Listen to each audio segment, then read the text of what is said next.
Hello there, music teacher friends. You are listening to episode 110 of the Beyond Measure podcast with me, Christina Whitlock, your anytime piano teacher friend. I've got to tell you guys that I am having one of those weeks where I am just so in love with the audience of this show.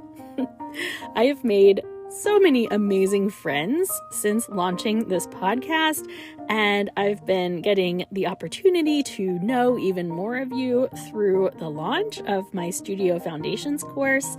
And I don't know, I'm just so grateful and also very entertained by this community. So anyway, I just wanted to say thanks for being here. In last week's episode, I started unpacking some strategies to help pull you out of that usual rut of what I call assign, practice, pass, repeat. If you missed that, I do hope you'll go back and listen to episode 109.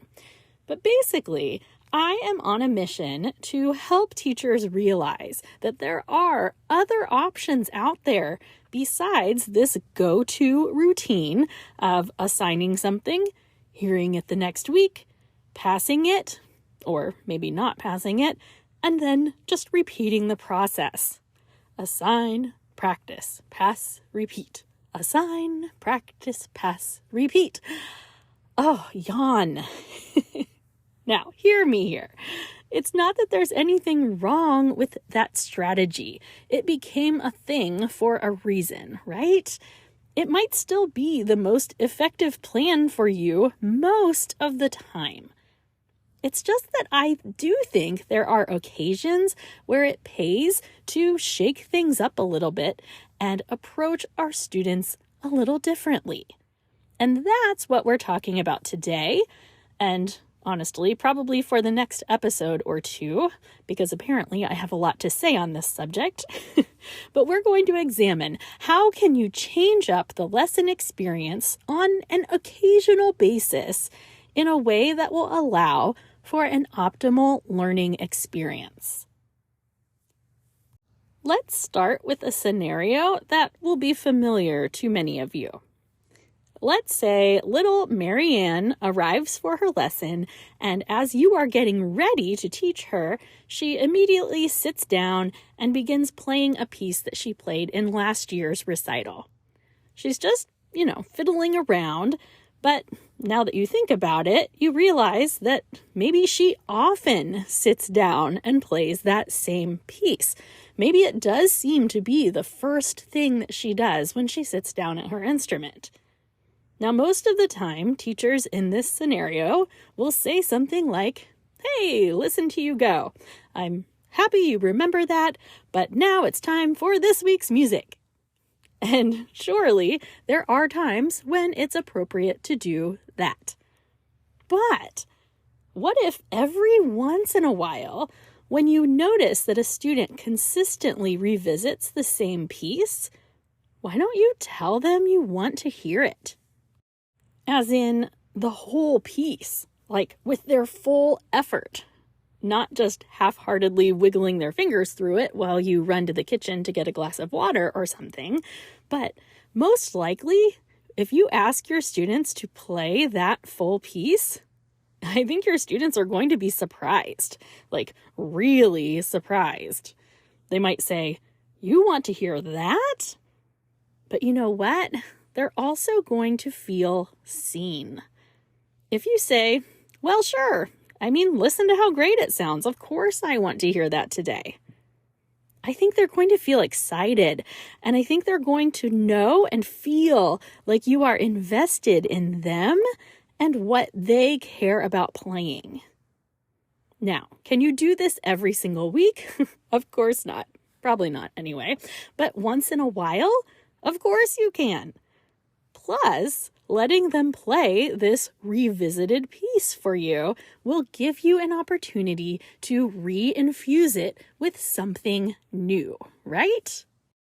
I am a huge advocate of revisiting pieces. And that goes for our students, but also for ourselves. Have you ever returned to a piece that you once performed like years after the fact? It's a really eye-opening experience. Most importantly, there's always something new to be learned or considered, isn't there? I mean, it makes sense because you know more today than you did the last time that you performed that work. So, of course, it makes sense that you have a new perspective on it.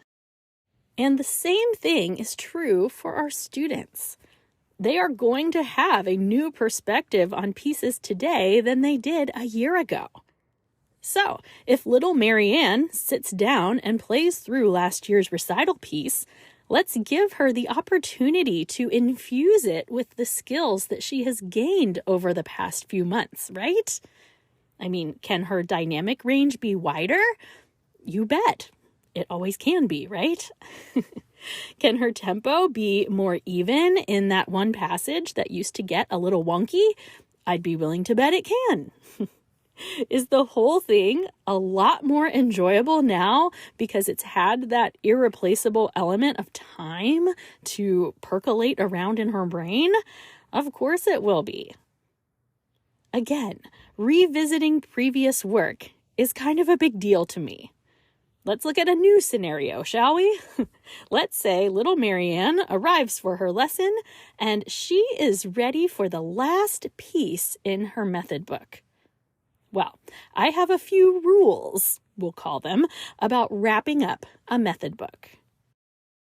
First of all, I always frame the final piece as the student's chance to show me that they have learned everything they need to learn to pass that book.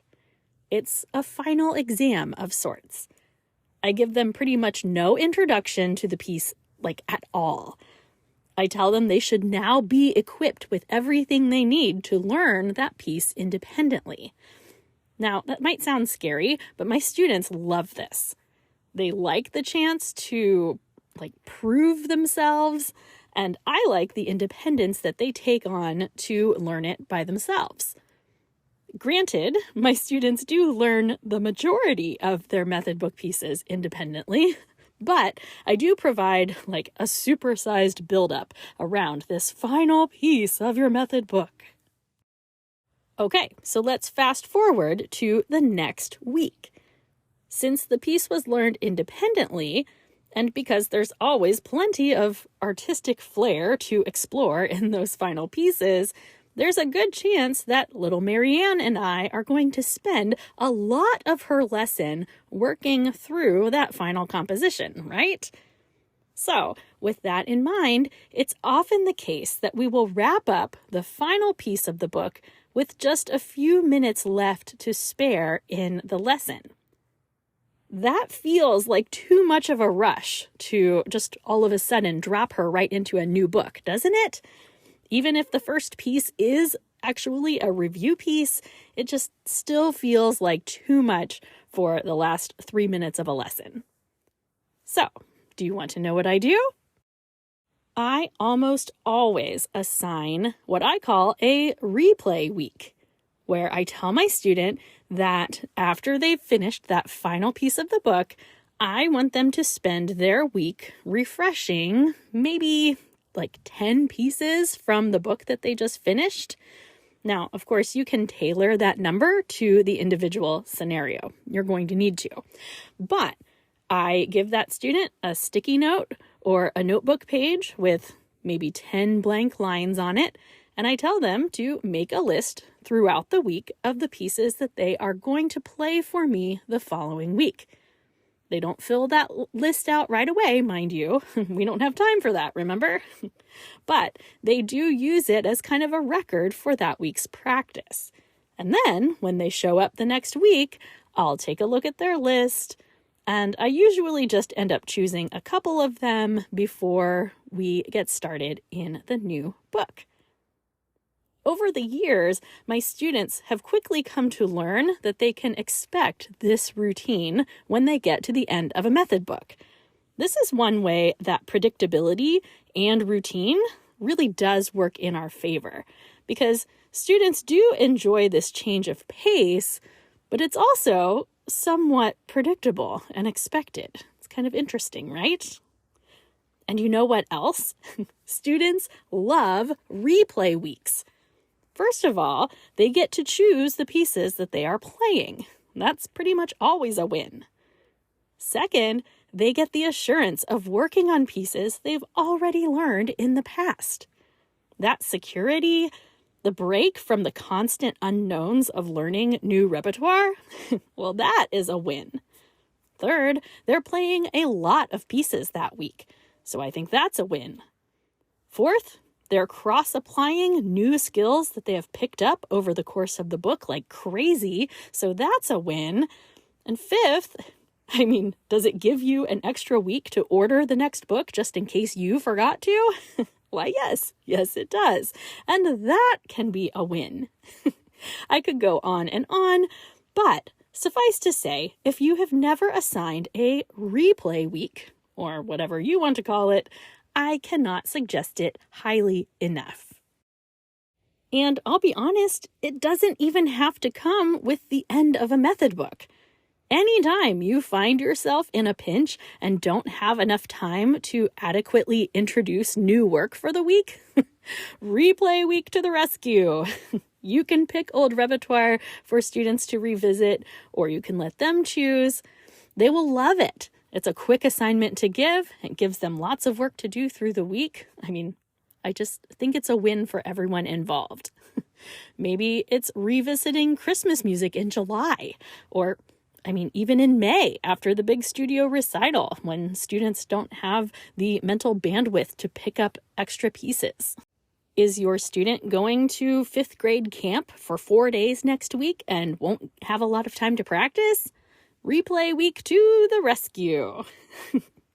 In my episode on a less conventional August, that's episode 38, by the way, I mentioned the fact that I always do a themed throwback week of group performance classes. And that is where students are allowed to bring a piece to play for the group that is something they played over a year ago. It is absolutely a favorite week in the studio because I find all kinds of pedagogical opportunities in that hour. Students, first of all, think they are so entertaining by choosing pieces back from their earliest years in lessons, but actually, they kind of end up learning how fun it can be to perform music that is well below their current level of study, and that happens to be a whole soapbox that I will just avoid for the time being. But just know that I really have a passion for helping students realize that it's okay to play pieces that are under your abilities. Let's look at one last scenario. And this is a very timely one because many of you are getting ready to step right into this about this time of year. Let's say that little Marianne is slated to play in her upcoming local piano festival. She needs to play 2 contrasting pieces for the event, and you probably know where I'm going with this, but it's the bane of the piano teacher experience. How do we avoid the trap of sweet little Marianne only playing 2 pieces for the next 2 or 3 months? Well, that could and probably should be its own separate episode. But guess what, friends? Replays to the rescue again. It's such a bind to be in, isn't it? That we often spend so much of the springtime just cleaning up and polishing a smaller number of pieces, and our teacher hearts can't help but sink when we realize that Marianne has very little to show for several weeks of study. At the same time, Marianne herself is getting sick of those 2 pieces.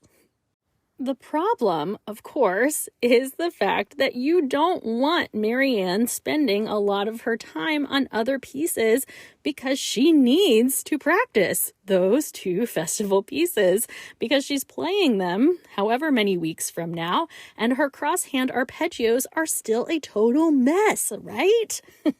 Like, how can you possibly assign additional pieces? We need her focused on those festival pieces. Well, it so happens that replaying previous pieces are an excellent way to help cross-apply the concepts that she's working on and also keep Marianne enthusiastic about what she is doing at her instrument. So you've got to do some thinking. Does she have any previous repertoire with crosshand arpeggios? Well, it's time to pull them back out. Was there a piece this past year where she executed her dynamics exceptionally well? Pull it out and assign it alongside these festival selections. Are you working on gently lifting at the ends of her phrases? The list goes on, but you get the idea. I think you know what to do. Revisit those old pieces. This way, you all get the benefits of hearing different repertoire over the next few weeks.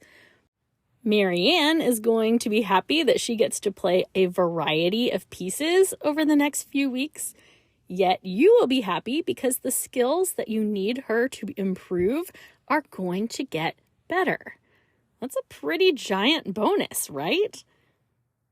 All right, friends, it's actually time for a toast. But I do hope that today's ideas have encouraged you to find opportunities to have your students revisit previous pieces. If you can't tell, I feel like this can be a real game changer for you and your students and their families and really everyone involved. All right, here we go.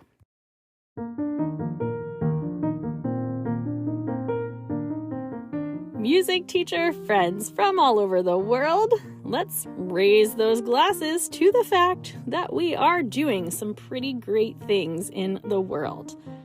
We are professional innovators. Do you realize that?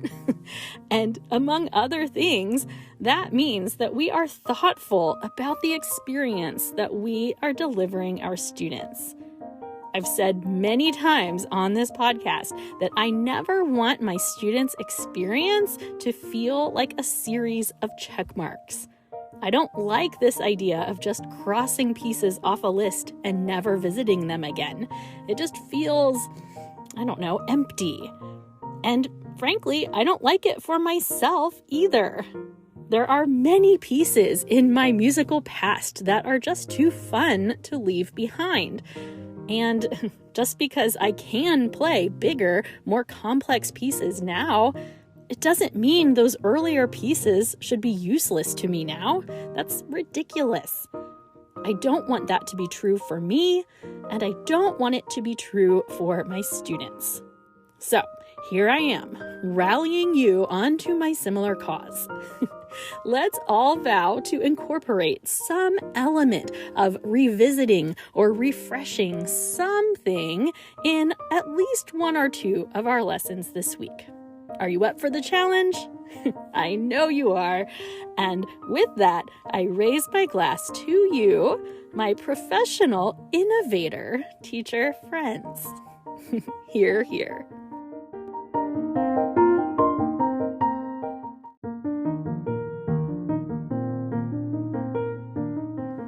Thank you for listening in to episode 110, friends.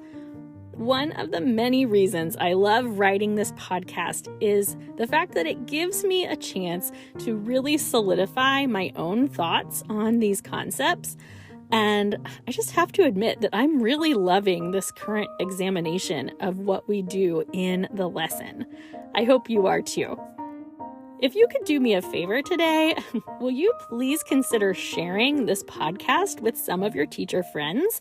Like maybe even a group of friends who might benefit from it? Your recommendation is not something I ask for lightly, but I've just worked with a lot of teachers over the years, and I know there are many of us who will benefit from rethinking this cycle of assign, practice, pass, repeat. Would you share this episode with someone today? Again, I don't take your support for granted. Onward and upward, studio teacher friends. Let's stay in touch this week. You can let me know how you are using this element of revisiting old pieces in your teaching this week. Find me on Facebook and Instagram at Beyond Measure Podcast. And of course, never hesitate to email me at beyondmeasurepodcast@gmail.com. I'll talk with you next week.